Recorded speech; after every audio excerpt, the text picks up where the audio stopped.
Өткен заманда бір бай болыпты. Ол бір перзентке зар болыпты. Зарға жүріп перзентті болыпты. Бай бір күні жылқысын суаруға көлге келсе, көлдің ішінде бір қып-қызыл өкпе жүзіп жүр екен. Байдың айдап келген жылқылары көлдегі жүзіп жүрген өкпеден үркіп, суға жуымайды. Әлгі жерде бай жылқыларын қанша айдаса да суға жаба алмайды. Сол кезде бай тұрып, судағы жүзіп жүрген өкпені құрықпен түртіп көреді. Өкпе суға батып кетіп, әлден уақыттан соң жалмауыз кемпір болып судан шығады да байдың жағасынан ала кетеді. Бай көзі алақандай болып қорқып кетеді. Бай жалмауыз кемпірге ат басындай алтын берейін, қоя бер дейді. Жалмауыз кемпір сонда да жібермейді. Осы жылқыларымның бәрін берейін, қоя бер дейді. Кемпір көнбейді. Кемпірден сасып, енді не берейін дейді бай. Кемпір, жалғыз балаңды бер, жіберейін дейді. Бай жалғыз баласын бермек болады. Кемпір байды қоя береді. Кемпір байға, балаңды қай жерден бересің дейді. Сонда бай, ертең көшемін, сонда баламның алтын сақасын жұртқа тастап кетейін. Сен жұртта сол сақаның жанында отырасың дейді. Сонымен бай жалмауыз кемпірге уәдесін беріп, жылқыларын айдап кетіп қалады. Ертеңінде көшеді. Жалғыз баласының алтын сақасын ұмыттырып, жұртқа тастап кетеді. Ауыл жаңа қонысқа көшіп барады. Асық ойнайын десе сақасы жоқ. Бала алтын сақасын жоқтап жылайды. Сонда әкесі балаға, кеше көшіп жүргенде жұртта қалыпты, барып алып келе ғой дейді. Бала бармақшы болады да әкесінен, әке, қандай тайға мініп барайын деп сұрайды. Жылқышыдан сұрап мін дейді бай. Жылқышы балаға, құрығыңды құлдыратып, жүгеніңді сылдыратып жылқыға бар. Қай тай бетіңе қараса соны мін дейді. Бала құрығын құлдыратып, жүгенін сылдыратып жылқыға келсе, шеттегі бір қотыр тай балаға қарай қалады. Бала сол қотыр тайды ұстайды да жүген дейді.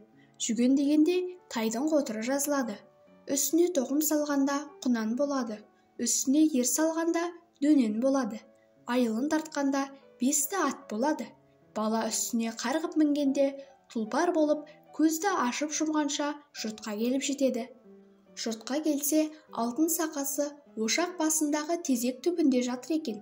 Сақа жанында бір кемпір отыр екен. Бала кемпірге, шеше, анау жатқан сақамды алып берші дейді. Сонда кемпір, шырағым, өзің түсіп ал, кәріліктен отырсам тұра алмаймын, тұрсам отыра алмаймын дейді. Сонда бала, мен жастықтан түссем міне алмаймын, мінсем түсе алмаймын дейді. Сонда баланың тайы сақаның жанына жата қалады. Бала үзеңгіден аяғын суырмай сақаны іліп алады. Тай тұра қашады. Жалмауыз кемпір тұра қуады.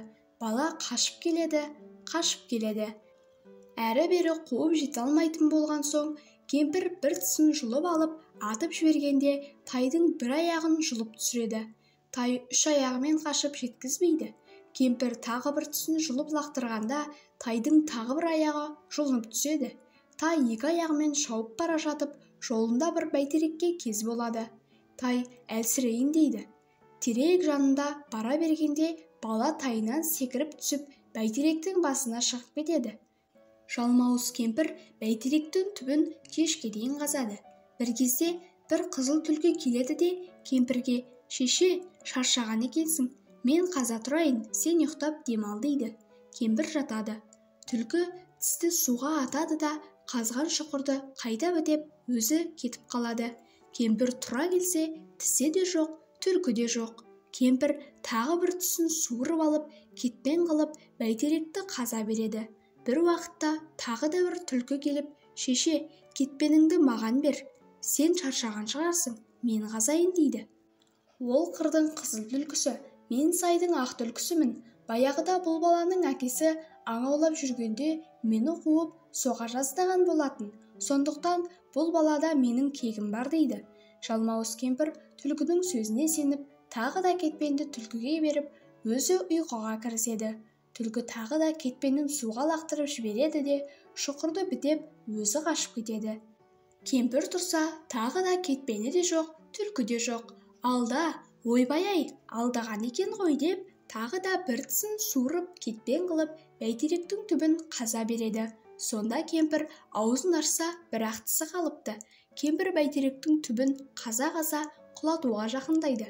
Бір заманда баланың төбесінен бір топ қарға өтеді. Бала қарғаға: «Ау, қарғалар, қарғалар, қанатымен жорғалар, жайлаудағы 5 төбетіме хабар айта кет» деп мені жалмауыз кемпірден арашалап алсын дейді. Сонда қарғалар үндеместен ұшып кетеді. Бір мезгілде үйректер төбеден ұшып өтеді. Бала оларға да айтады. Олар да үндемей ұшып кете береді. Бір мезгілде бір қарлығаш бәйтеректің төбесінен әрлі-берлі ұшып жүреді де баланың төбесіне келіп қонады. Бала жылап тұрып бұған да тапсырады. Бұрын бала қыстауындағы ұя салған қарлығаштың балапандарына тимей, бұларды жақсылап өсіріп, ұшырып жібереді екен. Сондықтан бала қарлығашпен дос екен. Сонымен қарлығаш баланың төбеттеріне тапсырғанын айтып барады. Осындай пәлен жердегі бәйтеректің басында бала тұр. Бәйтеректің түбін жалмауыз кемпір қазып жақындатқан еді. Енді құлатуға таяу тұр дейді. Мұны естіген төбеттер шапқанынан шауып отырып бәйтерекке келеді. Сол кезде бәйтерек те жерге құлайды. Баланың төбеттері жалмауыз кемпірдің қолын қол, бұтын бұт қылып, жүн-жүнін шығарып талап тастайды. Бала төбеттеріне кезек-кезек мініп, еліне аман-сау жетеді. Бала жалмауыздан аман-сау құтылып келгеніне әке-шешесі қатты қуанып, ел-жұртын жиып үлкен той қылады. Бұдан бұлай неше күндер өткен соң баяғы жалмауыз кемпірдің қызы құлаған бәйтеректің жанына келеді. Келсе, шешесі өліп жатады. Шешесінің жүн-жүні шығып өліп қалғанын көреді. Кім өлтіргенін білу үшін сол жерде қарап жүрсе, иттердің ізі көрінеді. Мұнан соң қыз иттердің ізіне түсіп келе жатса, көп жылқыға кез болады. Енді ауыл жақын екенін біліп, ол жүріп келе жатады. Иттердің ізі туп-тура байдың қотанына алып барады. Бұл кезде қотанға баяғы жалмауыз кемпірдің қызының келгенін біліп, 5 төбет жалма-жан тұра ұмтылады. Қыз кемпірдей емес, өте күшті екен. 5 төбетке бой бермейді. Сол арада бала садақпен атып, қыздың көзін шығарады. Садақпен екінші атқанда қызды өлтіреді.